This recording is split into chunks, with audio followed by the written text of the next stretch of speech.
the different forms of life in the Sonoran Desert. And I do get to work with Dr. McNee. She's right across the hall from me now, but we have co-taught with this elective. So we are 7th and 8th grade elective teachers for this particular class, and it's called environmental design. And here our kind of guiding question was, how are plants and animals adapted to our unique environment? Some science standards that we looked at and some ELA standards we looked at. So we started this project with looking at an introduction to the Sonoran Desert. So things like, where is the Sonoran Desert? Most of my scholars were able to identify that they live in it, but just how far does it go beyond that? We talked about some of the climate that we find here. We talked about water sources. We talked about the native people. And then while they were talking about this, they kind of started discussing that these are the resources that are available to them. And oh, that means it's also the resources that are available to plants and animals. They came to the conclusion that pretty much everything has to be specialized to live here. So then we asked, okay, so how are they adapted? And so we worked on new words like taxonomy, sexual dimorphism, diurnal versus nocturnal, invasive, native, and non-native. That one was a new one for a lot of my scholars. I have mostly 8th graders in mine, so they were fairly common, like they understood invasive and native to a degree, but non-native was a new term for them. And then we also had Miss Rowe come in and she talked about buffalo grass for our class. And we learned how to choose resources, conduct some research, make observations, improve our tech skills, and use iNaturalist. Thank you, Ms. Rebecca. So the kind of general progression, we started with that just very basic view, probably just about 1 inch deep of what the Sonoran Desert is, but just to give them kind of an overview of it. Then we looked at, so how do scientists identify and observe organisms? What is a field guide? And we looked at some examples that we could find online. All of this was done during our remote time until we get towards the very end of this list. How do we make a field guide of our community? So scholars looked at or completed pages that we gave them. Okay, here's a species that lives in our Sonoran Desert. Let's practice making some field guides for this. And so we did things like we started with the prairie falcon because we are the falcons at Booth-Ficket. We looked at things like the cicada. We looked at I can't. We looked at lots of different ones and we tried really hard to spread it across, like here's a bird, here's a plant, here's a reptile, and we spread it across that way. And then we did have also the invasive species that we highlighted was the buffalo grass. And then it was, okay, so now we've given you these names and you've just done some computer research. How can we make some observations? And so they started identifying a study area because again, they were still remote at this time. So they found, where can they go? Is it their backyard?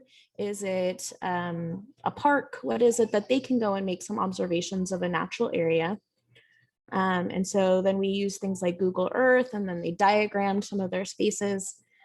How can we identify species? So we actually brought in, by this point, we were just starting to come back on campus, and we brought in, Dr. McNeese had this plant, and I had never heard of it before.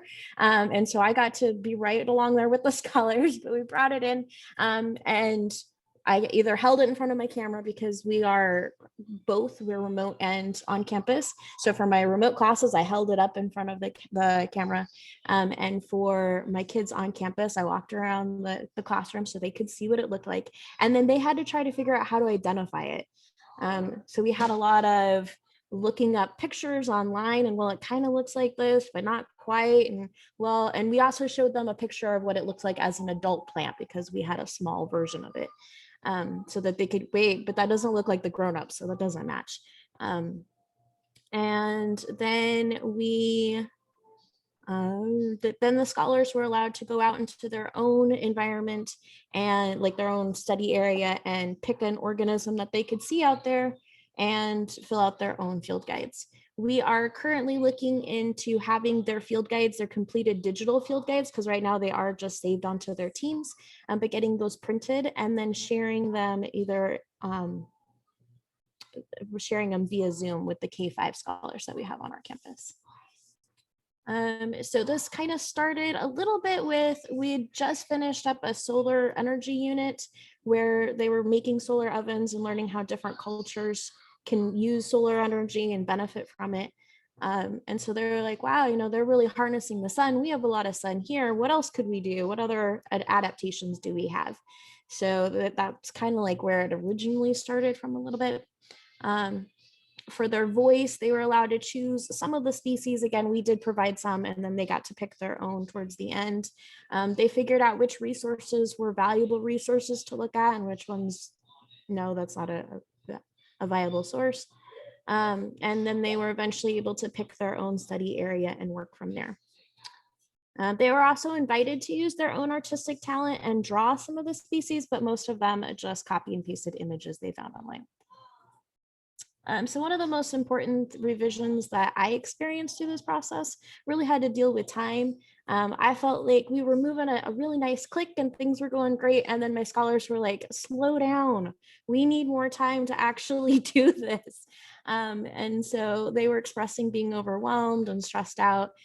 So we decided that to really get the quality of work that we wanted out of their field guides, we needed to slow down. So that pacing and really having that communication with their scholars was one of my most important reflections. So like I said, they have made their field guides and we are looking at printing them.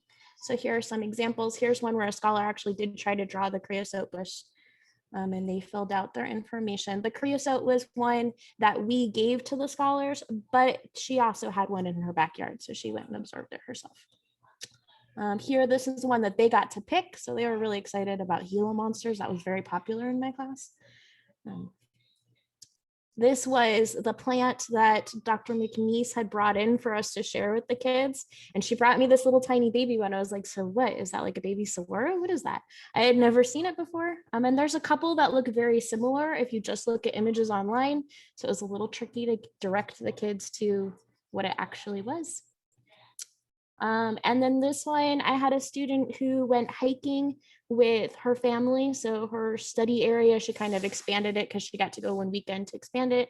And so she picked the saguaro cactus. I don't know if these are pictures she took with her family or if she found these online afterwards, but she went to go observe some saguaro outside.